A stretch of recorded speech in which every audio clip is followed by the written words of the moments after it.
नमस्कार, मैं हूं जगत सिंह अवाना और आप देख रहे सरेंडर टाइम्स। दोस्तों, मैं पहले भी आपसे कहा है, आज फिर एक बात कहता हूं कि राजनीति का मिजाज बदल रहा है। राजनीति ही नहीं, इस समय देश का भी मिजाज बदल रहा है। जिसकी जो मर्जी आती है वो बोलता है। कोई जजों को गाली देते हैं, कोई प्रधानमंत्री को गाली देते हैं, कोई राष्ट्रपति को गाली देते हैं, कोई विपक्ष के नेता को पप्पू बता देता है, कोई कुछ बता देता है, कोई कुछ बता देता है। किसी का कोई दीन ईमान नहीं है। कोई कुछ भी आपसे बोल सकता है और आपके बारे में भी कोई कुछ भी बोल सकता है। आप क्या करेंगे? उससे लड़ेंगे? लड़ने का मतलब क्या है? लड़ने का मतलब ये नहीं है कि आप लाठी डंडे लेकर, लेकिन लाठी डंडे लेकर भी आजकल लड़ाई लड़ रहे हैं कुछ लोग, और वो लड़ाई है उत्तर प्रदेश की। उत्तर प्रदेश में आगरा शहर, जहां आज अखिलेश यादव पहुंचे। दरअसल पिछले दिनों करनी सेना ने सपा सांसद रामजीलाल सुमन के घर पर तोड़फोड़ की और वो जेसीबी तक लेके पहुंच गए थे। उसी के विरोध में आज अखिलेश यादव आगरा पहुंच गए। अखिलेश यादव ने प्रेस कॉन्फ्रेंस की और अखिलेश यादव ने यह कहा कि लोग मुझे मारने की धमकी दे रहे हैं, मेरे कार्यकर्ता एफआईआर करने जाते हैं तो उनके नाम से वो पुलिस वाले एफआईआर नहीं करते, और एक जाति विशेष के लोग इस प्रदेश में अराजकता का माहौल बनाए हुए हैं। मैं वो वीडियो आपको सुनाऊंगा।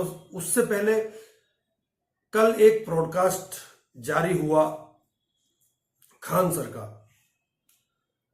एक रोमाना नाम के ब्रॉडकास्टर है, उन्होंने उनका वो लिया और उसमें उन्होंने कई ऐसे सवाल पूछे जो किसी को भी असहज कर सकते हैं, परंतु खान सर उसके सवालों से असहज नहीं हुए और उन्होंने गांधी जी पर बेबाक टिप्पणी की। गांधी जी को उन्होंने ऐसा महात्मा बताया कि जो इस देश में दोबारा नहीं हो सकता। जिन्ना को भारत का खलनायक बताया।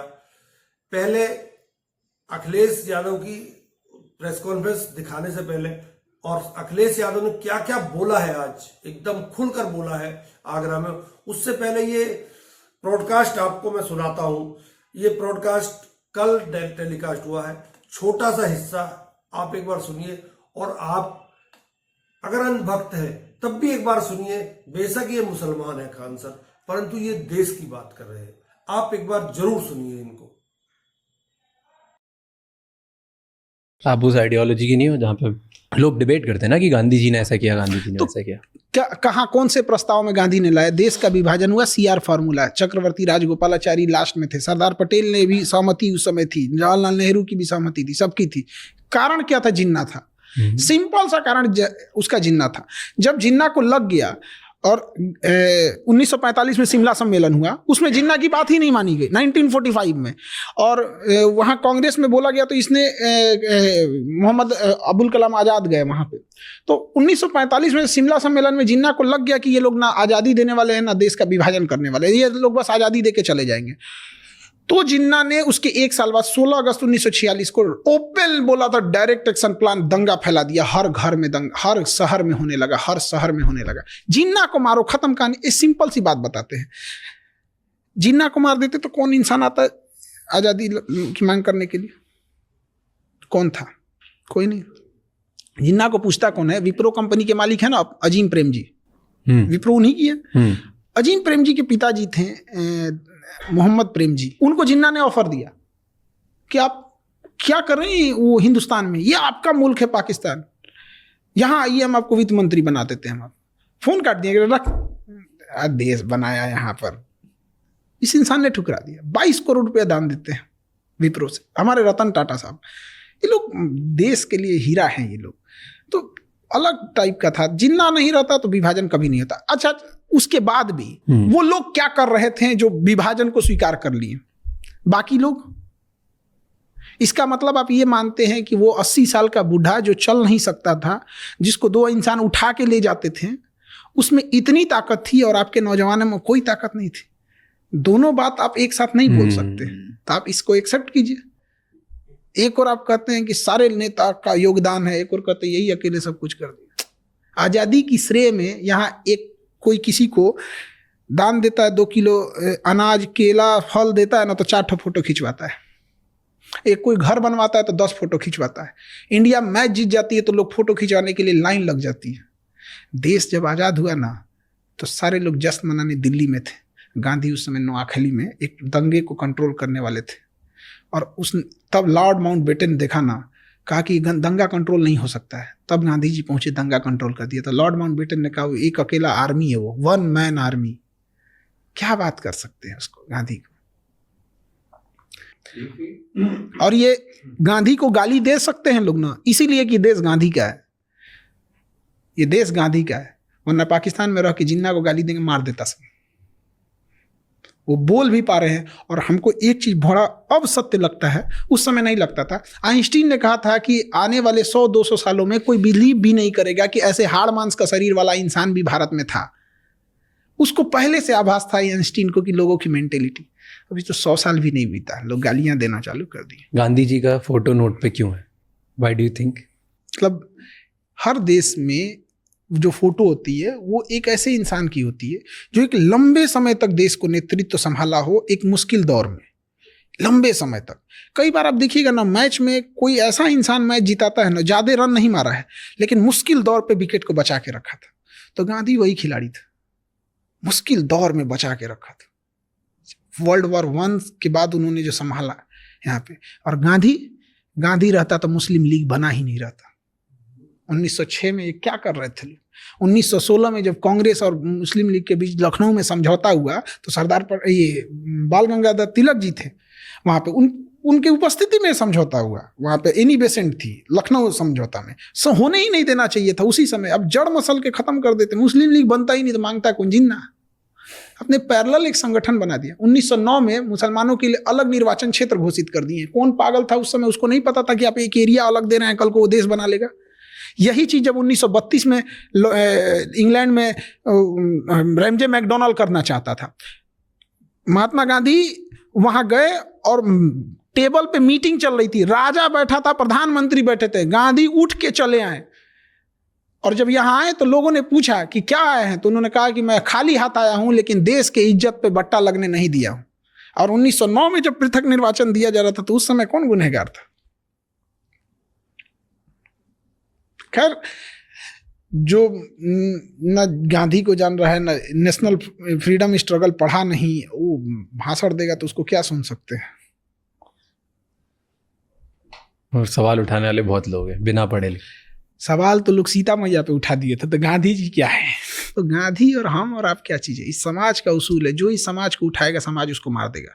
चाहे महात्मा बुद्ध को जहर देना हुआ हो, चाहे अब्राहम लिंकन को मारना हुआ, चाहे सुकरात को हो, चाहे ईसा मसीह को सूली पे चढ़ाना हो, या फिर इमाम हुसैन का कत्ल करना हो, या फिर गांधी को गोली मारना हो, या सीता मैया को अग्नि परीक्षा पे बैठाना हो। ये समाज उसी को उंगली उठाता है जो इसे सहता है। इस सब मामले में कृष्ण जी ठीक थे। इस सब मामले में सबसे ठीक ठाक है, दुर्योधन ज्यादा नहीं। क्यों ठीक थे सबसे? ऐसे क्यों? ये सब एक उनके लिए एक फिक्स था कि भाई एक लिमिट से ज्यादा कूदोगे तो काम खत्म कर देंगे। इतना नहीं यहाँ पे कि कर्ण रथ से नीचे उतर गया था, मारिए इसको। तो काहे भाई? इंसानियत। जब द्रौपदी का चीरहरण हो रहा था तो इनका इंसानियत मर गया था। टिट फॉर टैट, ये सब चीजों में ठीक थे। आप कौन से किसको फॉलो करते हैं? हम सबको। सबको। यहाँ एक इंसान जिस मोहल्ले में रहता है सबसे संपर्क बना के रखता है। वो पुलिस वाला है, पोस्ट ऑफिस में टीचर हैं, ये IAS है, एक जज हैं, और संपर्क बना के रखता है, बड़ा खुश होता है। तो फिर इतने बड़े बड़े भगवान से क्यों बैर लेना भाई? सबसे मिलजुल के रहो। कोई दिक्कत कभी आएगी तो खुल के बोल सकते हो। और क्या ये बताइए, अगर कोई क्रिश्चियन है वो वाहे गुरु से कहे कि हमारी मुसीबत में आप, मेरी मुसीबत है, हमें इस मुसीबत से निकाली, तो क्या कहेंगे? तुम क्रिश्चियन हो। इंसानियत सबसे बड़ा होना चाहिए, सर्वोपरि। Thank you so. आपने सुना खान सर क्या बोल रहे हैं? जिन्ना को खलनायक बता रहे हैं। जवाहरलाल नेहरू को उन्होंने ज्यादा कुछ नहीं कहा, परंतु गांधी जी को उन्होंने महात्मा बताया। और ऐसे महात्मा जिसका सम्मान अंग्रेज तक करते थे, परंतु इस देश में कुछ लोग ऐसे हैं जो उन्हें गाली देते हैं, जिनको इतिहास की जानकारी नहीं है, वो उन्हें गाली देते हैं। खैर, अब हम दूसरी बात पर आते हैं। अखिलेश यादव की प्रेस कॉन्फ्रेंस का मैं आज आपको थोड़ा सा हिस्सा दिखाऊंगा। उसमें आप खुद अंदाजा लगाइए अखिलेश यादव ने किस तरह से योगी सरकार के अपराधों की और एक जाति विशेष पर मेहरबान योगी सरकार के कारनामों की पोल खोल कर रख दी है। सुनिए क्या बोले अखिलेश यादव। वो बात आप लोगों तक मुझसे पहले पहुंच गई हो। योगी जी की निगरानी में उनके एक सलाहकार और कुछ इंडिपेंडेंट स्वजातीय एमएलए जो राजस्थान के थे, इंडिपेंडेंट एमएलए को लखनऊ के एक बड़े होटल में बुलाया गया था। फिर इस मुद्दे की पटकथा उस सीएम के सलाहकार ने इन स्वजातीय एमएलए के साथ मिलकर लिखी कि राजस्थान और यूपी के कुछ अराजक तत्व और योगी सेना को फंडिंग की ताकि ये माहौल बनाया जाए जिससे दो फायदे हों। आपने आगे बम्बू लगा रखा है क्या? अच्छा, और क्या? केंद्र की बीजेपी सरकार को यह बताया जाए कि राजपूत योगी के साथ है और योगी की सीएम कुर्सी बनी रहे। यूपी में पीडीए और आगरा में मुख्यतः जाटा मुस्लिम निषाद और कुशवाहा समाज में एक डर पैदा किया जाए और खासकर पीडीए समाज में एक डर पैदा किया जाए जिससे ये अपने हक की आवाज उठाना बंद कर दें। इन सब के पीछे सरकार का सपोर्ट और फंडिंग थी। किसने खाने का इंतजाम किया, किसने टेंट का इंतजाम किया, कौन कुर्सी का इंतजाम करा रहा था, कौन हॉस्टल में रुकवा रहा था, कौन होटल में रुकवा रहा था। इस सब के पीछे सरकार का सपोर्ट और फंडिंग है। कई एजेंसियां जो योगी जी के सेना की गाड़ी के काफिले नफरत वाले रील्स और असलों की फोटो को वायरल करते हैं। आखिरकार ये वायरल कौन करता है, ये फोटो को, रील्स को? उसके पीछे कौन है, कौन फंडिंग कर रहा है? इन सब के तार कई जिलों से जुड़े हुए हैं जो मुख्यमंत्री जी के स्वजाती लोग हैं।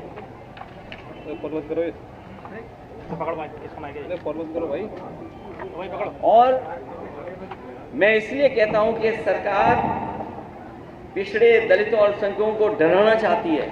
कई मौकों पर हम लोगों ने घटनाओं में देखा है, उनके काम करने के तरीके को देखा है, क्योंकि वो जानते हैं कि पीडीए की ताकत 2027 में सपा को साथ दे रही है। सपा के साथ खड़े हैं पीडीए के लोग। उसे डराएं धमकाएं, और वो डराना धमकाना हम लोगों ने देखा था।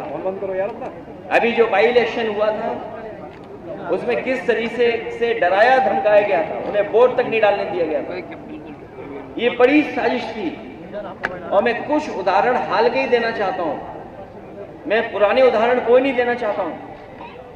किस तरीके के सरकार का व्यवहार है डराने का, मैं वही उदाहरण कुछ देना चाहता हूं। हालांकि कुछ बातें जो घटनाएं हैं उसमें कुछ मिलकर के कुछ और फैसले हुए हैं, लेकिन जो घटनाएं हम लोगों ने देखी और हाल में हुई हैं, इलाहाबाद में एक दलित को जला के मार दिया गया क्योंकि उसने जाति विशेष के लोगों के गेहूं काटने से मना कर दिया। क्या आज के आजाद भारत में जहां बाबा साहब भीमराव अम्बेडकर जी का संविधान हो, वहां पर ऐसी घटनाएं होंगी कि अगर गेहूं के काटने के लिए मना कर दें तो उसकी जान ले लेंगे जला करके? कल आगरा में अभी कुछ दिन पहले और कई दिनों पहले, कई वर्षों पहले भी घटनाएं हुई हैं। उन घटनाओं का मैं जिक्र नहीं करना चाहता हूं, कस्टोडियल डेथ की मैं जिक्र नहीं करना चाहता हूं, लेकिन कुछ दिन पहले आगरा में बारातियों और दूल्हे को घोड़ी से उतार के मारा क्योंकि वो बाबा साहेब अम्बेडकर जी का गाना बजा रहे थे। अगर गाना तेज था तो उसकी शिकायत की जा सकती है, लेकिन गाना आप क्या बजा रहे हैं नहीं बजा सकते हैं। और किस तरह का व्यवहार रहा। इसी तरह इटावा में निषाद युवक को उसके फेसबुक पोस्ट के लिए मारा और अभी तक कोई कार्रवाई नहीं हुई है। अभी हाल ही में फेसबुक पोस्ट लिख दिया, उसने वीरांगना फूलन देवी को लेकर के कुछ लिख दिया, उसको मारा और अभी तक मारने वालों पे कोई कार्रवाई नहीं हुई है। आजमगढ़ में एक दलित दंपति पुलिस से कह रहा था कि आप चल के मेरी बेटी छुड़ा दीजिए। जाति विशेष के दबंगों ने उसे बंधक बना लिया, उसका रेप कर रहे थे। बताइए आप किस युग में हैं हम शायद ये भूल गए हैं, और इसलिए भूल गए हैं क्योंकि सरकार बाबा साहब भीमराव अम्बेडकर जी के दिया हुआ संविधान पे नहीं चली, उस कानून को नहीं लागू कर रही है। जौनपुर में एक नफरती बाबा साहिब की शोभा यात्रा के दिन उनके झंडे को पैरों तले रौंद रहा था। ये घटनाएं हुई हैं।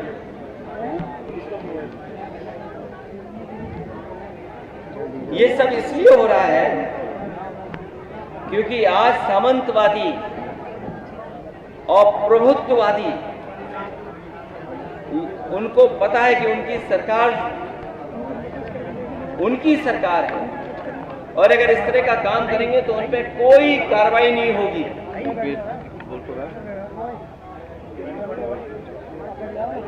इसीलिए निषाद समाज की वीरांगना फूलन देवी को मारने वाला और किस तरह बोलने वाले लोग वहां शामिल हो, किस तरह ब्रॉडकास्ट किया जा रहा है आज के समय पर। आज जब मैं अपनी पार्टी के दलित सांसद राजीव सुमन जी के साथ खड़ा हूं तो याद होगा मुझे गोली मारने की धमकी मिल रही है। जैसे फूलन देवी जी को मारा जैसे वैसे तुम्हें मारेंगे। आखिरकार कौन है इनके पीछे?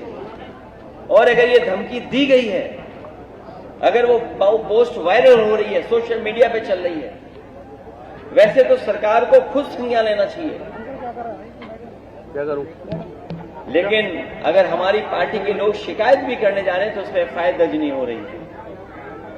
बीजेपी के लोग कुछ भी लिख सकते हैं, उन पे एफआईआर नहीं होगी, कड़ी कार्रवाई नहीं होगी।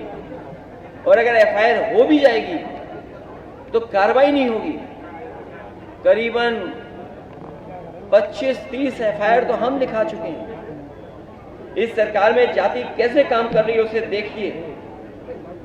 सम्राट अशोक, जिन्हें कुशवाहा मौर्य समाज अपना भगवान मानता है, उनकी जयंती पर सौहार्दपूर्ण आयोजन, एक व्यक्ति ने तलवार से केक काट दिया, उस पर कार्रवाई हो गई, पर पुलिस ड्रोन की निगरानी में तलवार लहराती योगी सेना के लोगों को पूरे सम्मान के साथ कोई कार्रवाई नहीं हुई है। अगर कहीं कोई कार्रवाई हुई हो तो बताइए आप।